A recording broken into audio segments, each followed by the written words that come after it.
اعوذ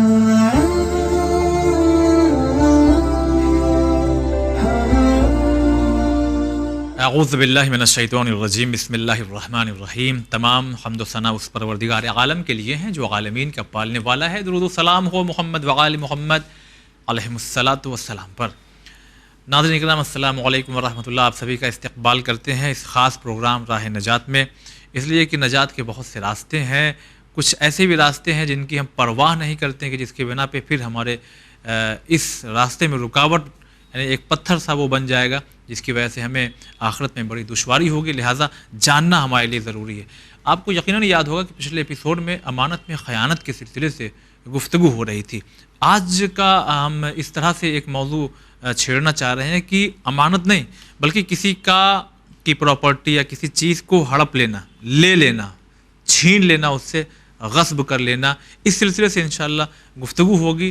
حجت الاسلام علیہ جناب مولانا وسیع حسن خان صاحب کے بلا کے ساتھ ہیں، ملاقات کرواتے ہیں۔ السلام علیکم ورحمۃ اللہ۔ وعلیکم السلام ورحمۃ اللہ وبرکاتہ۔ تو پچھلے ایپیسوڈ میں امانت میں خیانت کے سلسلے سے گفتگو ہو رہی تھی، چونکہ وقت تمام ہو گیا تھا۔ آپ شاید ہمیں لگا کہ کچھ اور روایت سنانا چاہ رہے ہیں، اگر ہو تو بیان کریں، ورنہ جو ہمارا موضوع ہے کہ یعنی چلیے گفتگو تو مزے کی ہو ہی گئی تھی ماشاء اللہ سے، تو آپ جو نیا کہہ رہے ہیں اسی پہ چلتے ہیں تو انشاءاللہ۔ اس کے سلسلے سے کیا ہے آیات اور قرآن کی روایت؟ یہ تو اب دو طرح کی بات ہو گئی۔ پچھلی بات کیا تھی کہ آپ کے پاس کسی نے کوئی چیز ودیعت یا امانت کے طور پر رکھا، آپ اس کو واپس نہیں کر رہے ہیں، تو یہ تو ہو گیا خیانت کا معاملہ۔ ایک نہیں، اس نے آپ کے پاس نہیں رکھا، آپ نے ہڑپ لیا، جی سمجھ گیا۔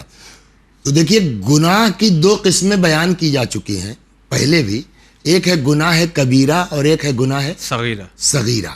تو یہ امانت بھی میں خیانت، یہ بھی گناہ کبیرہ، اور گناہ کبیرہ کے لیے ہو سکتا ہے کوئی نئے ہوں تو ان کے لیے کہ گناہ کبیرہ کی ڈیفینیشن یہ ہے کہ وہ گناہ جس کی سزا قرآن یا روایات میں جہنم بتائی گئی ہو، اس کو گناہ کبیرہ کہتے ہیں۔ تو پچھلی بات جو تھی امانت میں خیانت، تو وہ بھی گناہ کبیرہ میں ہے۔ اب یہ چیز جو آپ کہہ رہے ہیں غصب کرنا، جس کو روایت کی زبان میں کہتے ہیں حبس الحقوق، کسی کا حق مار لینا یا کسی کی چیز جو ہے دبا لینا، جی، اس کا بھی شمار گناہان کبیرہ میں ہے۔ چنانچہ میں آپ کے خدمت میں عرض کروں، اصول کافی میں یہ روایت ہے، ہمارے اور آپ کے چھٹے امام جعفر صادق سلام اللہ علیہ فرماتے ہیں، من حبس حق المؤمن، اگر کوئی کسی مومن کا حق روک لیتا ہے، نہیں دیتا ہے، مثال کے طور، دیکھیے اس کی بڑی شکلیں بن جائیں گے۔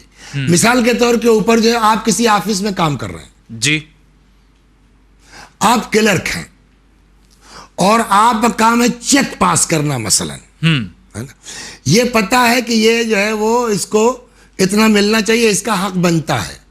اب ہم شرارت کر رہے ہیں، صاحب آج آئیے، کل آئیے، پرسوں آئیے، 10 دن بعد آئیے، اتنا لیٹ کیا کہ مر گیا بیچارہ۔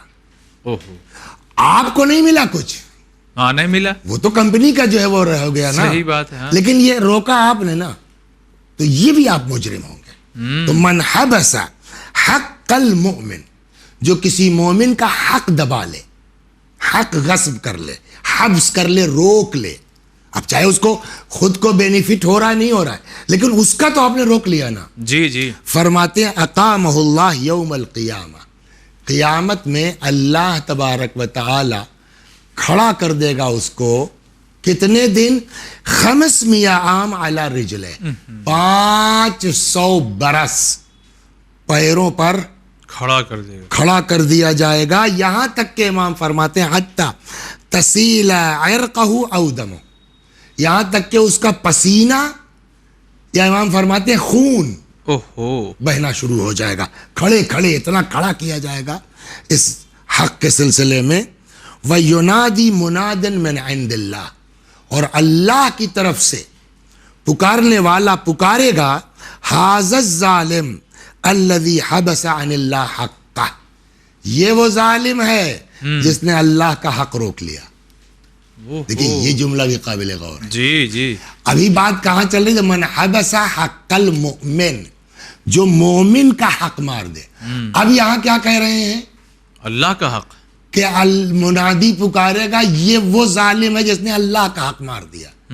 اس سے سمجھ میں آیا یعنی مومن کے حق کو اللہ اپنا حق سمجھتا ہے. اب اگر ہم کو اس طرح سے کیس چلے گا قیامت میں ہمارے اوپر کہ ہم نے اللہ کا حق مارا ہے تو کیا حشر ہوگا ہمارا؟ صحیح بات ہے. ایک چیز. دوسری چیز جو اس میں ایک اور وضاحت کری، اللہ مجلسی رضوان اللہ علیہ نے اس حدیث میں یہ وضاحت کی ہے کہ امام نے فرمایا کہ اگر کوئی کسی کا حق مارتا ہے تو اس کو اللہ 500 برس کھڑا کر دے گا. جی. یہاں تک کہ یا تو پسینہ یا تو خون. تو کیا معاذ اللہ استغفر اللہ، امام کیا کنفیوژن ہے کہ یا پسینہ بہنے لگے گا یا خون. تو اس میں علامہ مجلسی رضوان اللہ علیہ نے جو وضاحت فرمائی ہے کہ یہ اب مربوط ہے کہ کتنا حق مارا ہے. ہلکا پھلکا ہے تو پسینہ ہی تک رہ جائے گا لیکن اگر قاعدے سے ہے تو خون جاری ہوگا. اللہ اکبر. اس کے بعد قال علیہ السلام فیوبخ 40 یوما، پھر وہ آدمی جس نے کسی کا حق مارا ہے 500 سال کھڑا کیا جائے گا، پھر 40 دن اس کو جو ہے وہ کہیں بند کر دیا جائے گا. ثم یؤمر بہ الی النار، اس کے بعد حکم ہوگا اس کو جہنم میں ڈال دیا جائے. تو یہ کسی کا حق مارنے کی سزا یہ ہے. ایک جگہ روایت میں ہے امام جعفر صادقی علیہ الصلوۃ والسلام سے فرماتے ہیں اذا کان یوم القیامہ نادى مناد، جب قیامت کا دن آئے گا، ڈے آف ججمنٹ ہے نا، جب قیامت کا دن آئے گا تو اللہ کی طرف سے پکارنے والا پکارے گا این المؤذون لاولیائی، کہاں ہیں وہ لوگ جنہوں نے ہمارے دوستوں کو اذیت پہنچائی ہے، جنہوں نے ہمارے اولیاء کو اذیت پہنچائی ہے. فیقوم قوم، تو کچھ لوگ کھڑے ہوں گے. وہاں چھپنے سے کام نہیں چلے گا، وہاں دبکنے سے کام نہیں چلے گا. مجرم سے کہا جائے گا کھڑے ہو تو ہم کو کھڑا ہونا پڑے گا. تو فیقوم قوم، تو کچھ لوگ کھڑے ہوں گے. معلوم ہے ان کی کیفیت کیا ہوگی؟ کیا آپ لوگوں نے دیکھا ہوگا کہیں کہیں ٹرانسفارمر لگا ہوتا ہے جی، ہے نا. تو جب ٹرانسفارمر لگا ہوتا ہے وہاں ایک کھوپڑی بنی ہوتی ہے ایسے لگا، خطرہ ڈینجر. وہ آپ نے اس شکل دیکھی، اس میں گوشت نہیں ہوتا نا، خالی ویسے بنی ہوتی. تقریباً شاید وہی کیفیت ہوگی. اچھا. کہتے ہیں کہ فیقوم قوم، جب خدا کی آواز آئے گی کہ کہاں ہے میرے اولیاء کو اذیت پہنچانے والے، تو فیقوم قوم، کچھ لوگ کھڑے ہوں گے. لیس علی وجوہہم وعلی وجوہہم لحم، ان کے چہرے پر گوشت نہیں ہوگا. کتنا ڈراؤنا چہرہ ہوگا. فیقال ہؤلاء الذین آذوا المؤمنین، اور اب آواز آئے گی یہ ہیں مومنین کو اذیت پہنچانے والے. وَنَصَبُوا لَهُمْ وَعَانَدُوهُمْ، ان لوگوں نے ان سے دشمنی کی، ان کے لیے جو ہے وہ عداوت کی. ثُمَّ يُؤْمَرْ بِهِ إِلَى جَهَنَّمْ، اور پھر حکم ہوگا کہ ایسے انسان کو جہنم میں ڈال دو. قَالَ كَانَ وَاللَّهِ الَّذِينَ يَقُولُونَ بِقَوْلِهِمْ وَلَكِنَّهُمْ حَبَسُوا حُقُوقَهُمْ وَأَذَاعُوا عَلَيْهِمْ سِرَّهُمْ. بقیہ سب کچھ ان کا ٹھیک ٹھاک تھا، نماز روزہ سب صحیح تھا، مگر حق مارے بیٹھے تھے. تو جو حق مارے گا اس کا بچنا آسان نہیں ہے. چنانچہ ارشاد ہوتا ایما مؤمن حبس مؤمنا، جو بھی مومن کسی مومن کا حق غصب کر لے گا، چاہے مال ہو، وَهُوَ يُحْتَاجُ إِلَيْهِ. دیکھیے یہ اس کو میں سمجھا ہوں کہ ایک وقت ہوتا ہے کہ صاحب فرض کیجئے کہ جو ہے وہ میرا کچھ آپ کے پاس بقایا ہے جی، اور آپ کسی بات پر ہم سے ناراض ہیں. ٹھیک. میری لڑکی کی شادی پڑ گئی. میں نے کہا بھائی اب جو ہوا یار چھوڑو، میرا دے دو بھائی میرے سامنے. ٹھیک ہے دیں گے انشاءاللہ. لوگ سمجھا رہے ہیں کہ یار عرفان دے دو. ارے ہم حق نہیں ماریں گے، دیں گے، لیکن بیٹا ذرا جھلا لیں. اچھا، ذرا یہ موقع نکل لے تب دیں گے. جھلا لیں پھر دیتے ہیں. اس کو ضرورت آج ہے. صحیح. تم دبا کے بیٹھے ہو، دے دو گے 2 سال کے بعد، لیکن جب ضرورت پہ نہیں دیا، جبکہ دے سکتے تھے اور نہیں دیا. نہیں دیا. تو کہتے ہیں کہ ایما مؤمن حبس مؤمنا عن مالہ، اگر کوئی مومن کسی مومن کا مال روک لے وہو یحتاج الیہ، جبکہ اس کو اس کی ضرورت تھی، ضرورت ہے، احتیاج تھی اس کو، کہتے لم یذق واللہ من طعام الجنہ، ایسا آدمی، امام نے فرمایا خدا کی قسم ایسا آدمی جنت کا ذائقہ نہیں چکھ سکتا ہے. اللہ ولا یشرب من الرحیق المختوم، نہ جنت کی چیزیں پینے کو ملیں گی، نہ جنت کی چیزیں کھانے کو ملیں گی. یؤخذ بید العبد یوم القیامہ، یہ بہت غضب کیا، علی رؤوس الاشہاد، قیامت میں کچھ لوگوں کو لایا جائے گا جی، اور آواز لگائی جائے گی، الا من کان لہ قبل ھذا حق فلیأخذ. یہ بھائی دیکھو مولانا وسیع حسن آ گئے ہیں، اگر کسی کا حق ان کے اوپر باقی ہے لے لو، آج موقع ہے.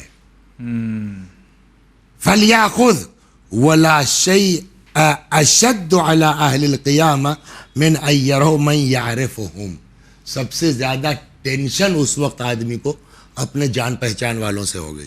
اچھا یار کہیں چچا نہ دکھ جائیں، یار وہ کہیں میرا وہ کلاس فیلو نہ لکھ جائے، اس سے جو ہے وہ انٹرمیڈیٹ میں نے یار 100 روپیہ لیا تھا، آج میں MBBS MD ہوں اور ابھی تک اس کا 100 روپیہ نہیں دیا. لیکن وہاں تو یاد آئے گا نا.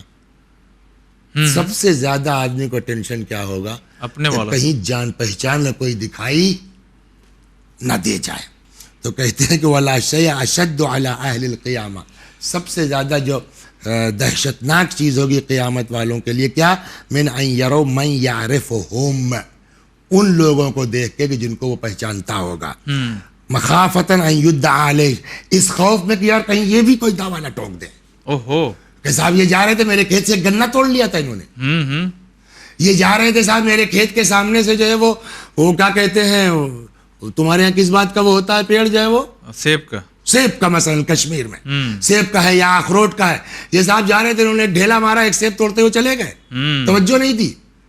ارے یار کہیں وہ خادم نہ نظر آ جائے. جی، سب سے زیادہ ٹینشن قیامت میں انسان کو اپنے جان پر کہ کہیں دکھ نہ جائے، پتہ نہیں کس چیز کا دعویٰ ٹھوک دے اور صحیح بھی ہوگا دعویٰ. اچھا تو کیا اسی لیے وہ آیت قرآن کی اور مولا علیہ کی وہ مناجات کی، انسان اپنی بیوی سے بھاگے گا، بچے سے بھاگے گا، اپنے اہل و عیال سے بھاگے گا؟ ظاہر سی بات ہے اچھا کہ بھائی سب کا حق ہے نا. دیکھیے ویسے جیسے امانت والی بات تھی جی، ویسے ہی حق میں بھی، حق کا مطلب خالی پیسہ تو نہیں ہے نا، صحیح، کوئی بھی حق مار لیا آپ نے تو آدمی تو فرار کرے گا. ایک مرتبہ پیغمبر اکرم صلی اللہ علیہ وسلم، یہ بہت مزیدار چیز ہے، اس کو آپ سن لیجئے، پھر انشاءاللہ اگر آج کے ایپیسوڈ میں بات پوری نہیں ہوتی، اس کو چونکہ بہت اہم میٹر ہے یہ امانت اور یہ آپ سے حقوق، تو اس کو ایک اور بناتے ہیں انشاءاللہ. اچھی بات. ایک دن رسول اللہ صلی اللہ علیہ وآلہ وسلم تقریر کر رہے تھے. دوران تقریر پیغمبر اکرم صلی اللہ علیہ وآلہ وسلم نے مجمع سے پوچھ لیا، مجمع سے مطلب صحابہ کرام ہی تو تھے نا، صحیح، صحابہ سے پوچھ لیا، پبلک سے پوچھ لیا، من المفلس، مفلس کون ہے؟ مفلس کون ہے؟ مفلس مانے غریب محتاج، غریب قسم کے لوگ، محتاج، ہاں فلس جس کے پاس نہ ہو، جی جی، پیسہ جس کے پاس نہ ہو. تو یہی جواب صحابہ نے بھی دیا، اچھا، جو ہم آپ کہہ رہے ہیں وہی صحابہ نے بھی کہا. پیغمبر نے فرمایا من المفلس، مفلس کون ہے؟ کون ہے؟ من امتی. تو لوگوں نے کہا کہ قالو، اصحاب نے جواب دیا المفلس فینا، صاحب ہمارے درمیان تو مفلس فقیر بیچارہ وہ ہے کہ من لا درہم ولا مال، جس کے پاس درہم نہ ہو، مال نہ ولا متاع، پونجی نہ ہو، کچھ زمین جائیداد نہ ہو. قال علیہ السلام ان المفلس من اتا. اب میں اس کو سمجھاتا ہوں. تو ان لوگوں نے کیا جواب دیا؟ پیغمبر نے پوچھا مفلس کون؟ رسول اللہ نے پوچھا، اور ان لوگوں نے کہا جس کے پاس مال نہ ہو، جی جی، پیسہ نہ ہو، پونجی نہ ہو، وہ مفلس. پیغمبر نے فرمایا ایکچوئل مفلس کون ہے معلوم ہے؟ کہ قیامت کے دن لایا جائے اور ان المفلس من امتی، میری امت کا واقعی فقیر اور مفلس یہ ہے کہ من اتا یوم القیامہ، قیامت میں آئے بصلاۃ، نماز اس کے اکاؤنٹ میں، وصیام، روزہ اس کے اکاؤنٹ میں، وزکات، زکات، حج، ویأتی قد شتم ھذا، قیامت میں آئے ہیں پورا ٹرک بھر کے اعمال لے کے، ٹھیک، حج بھی ہے، زیارت بھی ہے، صدقہ بھی ہے، خیرات بھی ہے، پورے بھرے پورے آئے۔ دیکھیے ڈیجیٹل ٹرانسفر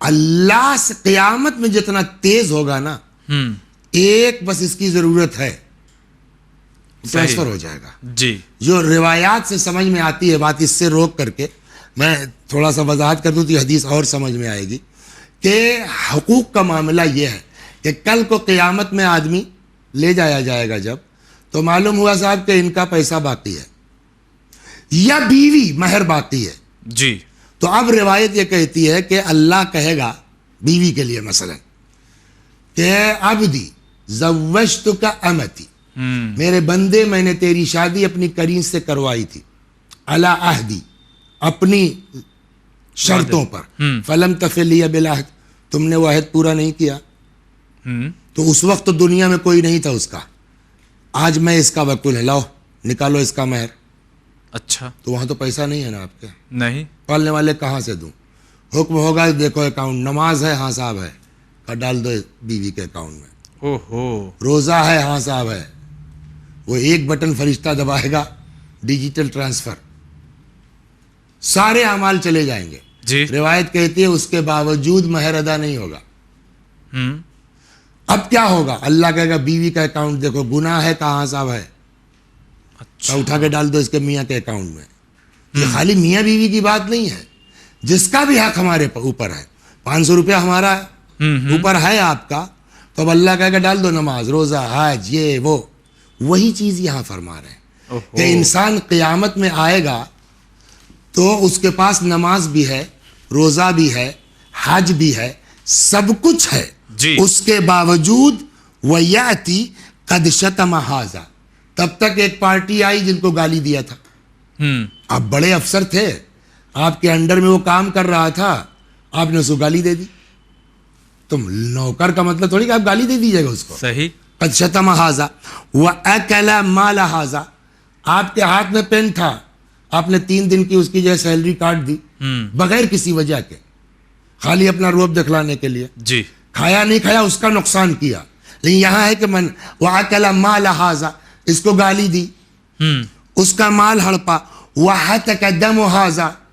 اس کی جو ہے وہ بے حرمتی کی، وَضَرَبَ ھذا، اس کو 2 ریپٹ لگا دیے، تماچے لگا دیے، فَيُؤْتَى هَذَا مِنْ حَسَنَاتِ وَهَذَا مِنْ حَسَنَاتِ، تو یہ جتنے لوگ ہیں سب کھڑے ہو جائیں گے، صاحب مجھ کو گالی دی تھی، قتل نماز تم لے جاؤ، صاحب مجھ کو یہ کہا تھا روزہ تم لے جاؤ۔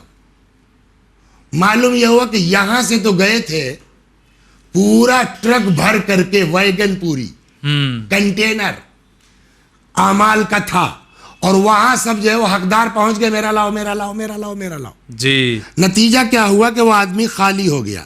اس کے بعد ہے فَيُؤْتَى هَذَا مِنْ حَسَنَاتِ فَإِنْ فَنِيَتْ حَسَنَاتُ، اب اگر نیکیاں ختم ہو جائیں گی تو کیا ہوگا؟ تب یہ ہے کہ قِيلَ أَن يَقْضِيَ عَلَيْهِ، تو ان لوگوں کا گناہ جن کا حق ہے ان کے اکاؤنٹ میں ڈال دو، اچھا، تو اب ہمارے کھاتے میں کیا رہ گیا؟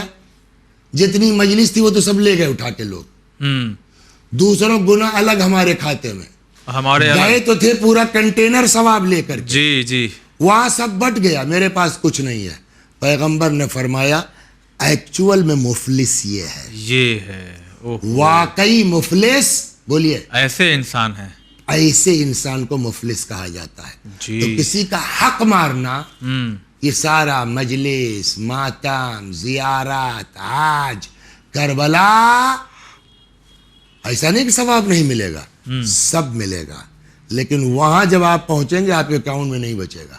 یہ جتنے حقوق والے ہیں وہ سب ایک ایک کر کے مار دیں گے، اور ہم ٹھہرے یہاں کی مفلسی تو وقتی ہے، جی سال 6 مہینہ 2 سال 5 سال 10 سال 15 سال، پھر لڑکے نے محنت کیا، صاحب کمانے لگا، دن پلٹ گئے.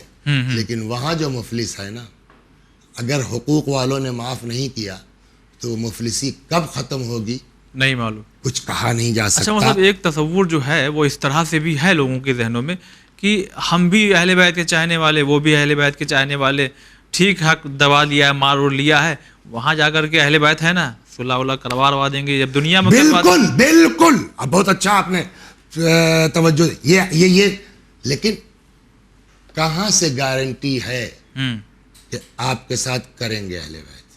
آپ لوگ بعض روایتوں سے یہ بات سمجھ میں آتی ہے، جی جی لیکن وہ ریئر ہے. آپ بہت بڑے مخلص ہیں اہل بیت کے. اہل بیت کا دل دیکھیے، آپ ان پر دباؤ تو نہیں بنا سکتے نا نہیں کہ صاحب ہم آپ کی مجلس پڑھتے تھے، آپ کو کرنا پڑے گا، یہ نہیں کہہ سکتے. آپ نہیں تو ان کے اوپر ہے نا، نہیں کیا تو. البتہ یہ کہ وہ چاہیں تو ہو سکتا ہے، بلکہ بعض روایتوں سے یہ بات سمجھ میں بھی آتی ہے جی کہ کچھ ایسے کیسز ہوں گے جس میں اہل بیت ہاتھ لگا دیں گے کہ اچھا بھائی ٹھیک ہے عرفان جانے دو، یہ ہمارے ذاکر تھا بیچارہ، چھوڑ دو اس کو. نہیں مولا انہوں نے میرا حق مارا ہے، تو ایسا تو نہیں ہے کہ عرفان صاحب معصوم ہے. تو وہاں یہ ہے بعض روایتوں میں کہ اچھا، ٹھیک. تم اس کو معاف کر دو، ہم تمہارا بھی سمجھ لیں گے. لیکن اس کی کوئی گارنٹی نہیں ہے نا. نہیں اس کے لیے بھی تو شفاعت کے لیے بھی تو لیاقت چاہیے، کم سے کم اس لیول کے ہو تو جاؤ، کم از کم اس لیول کا تو ہو آدمی. ہر کس و ناقص کی شفاعت تو نہیں ہوگی نا. خود اللہ اکبر، بہت عجیب چیز ہے یہ، بہت اہم چیز ہے یہ. مثلا فرض کیجئے کہ آپ حق کسی کا آپ کے اوپر ہے، 10 روپے آپ نے لیے ہیں، آپ کو حق نہیں ہے کہ آپ اس کا 10 روپیہ لے کے مر جائیے. اوہو، میں اس سے انکار نہیں کر رہا ہوں، میں پھر دوہرا رہا ہوں کہ روایات سے یہ بات سمجھ میں آتی ہے، لیکن اس کو بنیاد بنا کر کے اگر ہم کسی کا حق مارتے ہیں تو کل کو یہ سوال نہیں ہوگا کہ ہماری محبت کو تم نے ذریعہ بنایا حق مارنے کا. اوہو، اگر یہ سوال ہو گیا تو ہم کیا جواب دیں گے؟ صحیح. جبکہ اہل بیت کا کہنا یہ کیا ہے کہ ہمارے لیے عزت کا سبب بنو. ہمارے ہاں ایک آدمی سے چوک ہو گئی، غلطی ہو گئی، نہیں سمجھ پایا، ٹھیک ہے، وہاں ممکن ہے کہ اہل بیت جو ہے وہ کمپرومائز کروا دیں گے کہ بھئی یہ تمہارا بھی معاملہ گڑبڑ ہے، ہم تمہارے بھی معاملہ کر دیں گے، اس کو جانے دو، وہ ممکن ہے. لیکن ہم کی یہ سوچ کے کہ ہم تو محب اہل بیت ہیں، ان کا مار لیا ان کا مار لیا، تو یہ تو اہل بیت کو بدنام کرنے والی بات ہے. اور کیا، یہ کہاں کا انصاف ہے کہ آپ جو ہے وہ کسی کی محبت کا ناجائز فائدہ اٹھائیے، کسی کی محبت کا غلط فائدہ اٹھائیے. اچھا کبھی کبھی مولانا صاحب یہ بھی ہوتا ہے مثلا کہ ہے ہمارے اوپر کسی کا پیسہ باقی ہے، اب وہ دیکھ رہا کہ اب تو یہ ماشاءاللہ 1000 سے لاکھ ہوا، لاکھ سے کروڑ ہوگا، لیکن اس کے باوجود وہ کہہ رہے ہیں کہ ہمارا دے دو، اور ہم کہہ رہے ہیں کہ اللہ اتنا نواز رہا آپ کو، پھر بھی آپ ہم سے مانگے پڑے ہوئے، اور اس پہ بھی آپ تب جا رہے ہیں. اللہ لاکھ نوازے، پھر وہی بات ہے، خوب تو اللہ کا کرم ہے کہ وہ ہم کو نواز رہا ہے، اور ہم معاف کر دیں بہت اچھی بات ہے. جی لیکن آپ کو تو حق نہیں ہے کہنے کا. یہ صحیح، آپ کے اوپر حق بنتا ہے تو آپ واپس کیجئے. ہاں ایک جگہ مثال کے طور کے اوپر قرض کی بات ہے، جی تو ایک جگہ یہ ہے کہ آپ کچھ کیسز اس طرح کے ہیں کہ جس میں آپ جو ہے وہ دباؤ نہیں بنا سکتے. اچھا، مثلا کہاں؟ فرض کیجئے کوئی آدمی مقروض ہے اور وہ قرضہ ادا نہیں کر پا رہا ہے، جی سوائے اس کے کوئی چارہ اس کے پاس نہیں ہے کہ اپنا مکان بیچ دے. اوہو، مکان بیچ کے قرض ادا کرے، قرض ادا کر دے.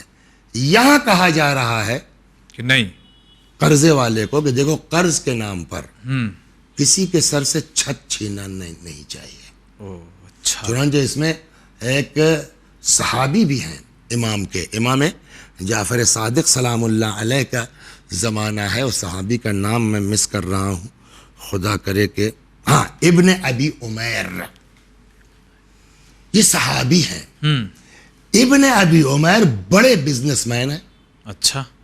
زبردست کپڑے کا کاروبار ہے, گرفتار ہو گئے اور لمبا جیل میں رہے. عشق اہل بیت کا جرم تو اس زمانے میں سب سے بڑا جرم مانا جاتا تھا. لمبے جیل میں رہے. جی. اب جب جیل چلا گیا آدمی تو مالک ہی نہیں ہے, تو بزنس کا کون دیکھ ریکھ کرے؟ صحیح بات ہے. کوئی جس کے جو ہاتھ لگا. لے اب جب وہ کچھ دنوں کے بعد یا کچھ برسوں کے بعد جیل سے چھوٹے تو کھانے کو نہیں ہے. جب حالات ان کے ٹھیک تھے تو کسی بندے خدا نے, مومن نے, ان سے 10,000 روپیہ قرضہ لیا تھا. اچھا. وہ شریف تھا. اس نے جب دیکھا کہ ابن ابی عمیر آزاد ہو کے آ گئے ہیں اور اتنا بڑا آدمی آج اس کے کھانے کے لالے پڑے ہیں, اس کا یار میرے اوپر 10,000 باقی ہے, اور اس کے پاس نہیں تھا کہ وہ 10,000 دے سکتا. اچھا. اس نے چپ چاپ گھر بیچا. اوہو. اور گھر بیچ کے پیسہ لے آیا ابن ابی عمیر کے لیے, ابن ابی عمیر کے پاس رکھ دیا. ابن ابی عمیر نے کہا کہ کہاں سے لے آئے؟ ہم سمجھتے ہیں کہ تمہارے اتنی اوقات نہیں کہ تم قرضہ ادا کر پاؤ گے. تو انہوں نے کہا صاحب وہ گھر بیچ دیا. میں نے کہا کیوں؟ اس لیے کہ آپ کے حالات دیکھے, اتنا بڑا آدمی آج ایک ایک پائی کا محتاج. کہا میں لاکھ محتاج ہوں. یہ جو تم لائے ہو 10,000, اس میں ایک ایک نئے پیسے کا محتاج ہوں. صحیح. لیکن میں اس میں سے ایک نیا پیسہ نہیں لے سکتا. لے جاؤ تم. کیوں؟ کہا اس لیے کہ مجھ سے میرے مولا امام صادق علیہ السلام نے فرمایا ہے کہ قرض کی بنیاد پر کسی سے چھت نہیں چھینی جا سکتی. ہاں دیکھیے دین کیا سکھا رہا. ہم سمجھتے ہیں پگڑی پہن لیا تو بہت بڑے شیعہ ہو گئے, قبا قبا پہن کے مجلس پڑھنے میں لگے بہت بڑے شیعہ ہو گئے, 2-4 غریبوں کی مدد کرنے لگے تو بہت بڑے شیعہ ہو گئے. یہ باریکیاں ہیں دین میں.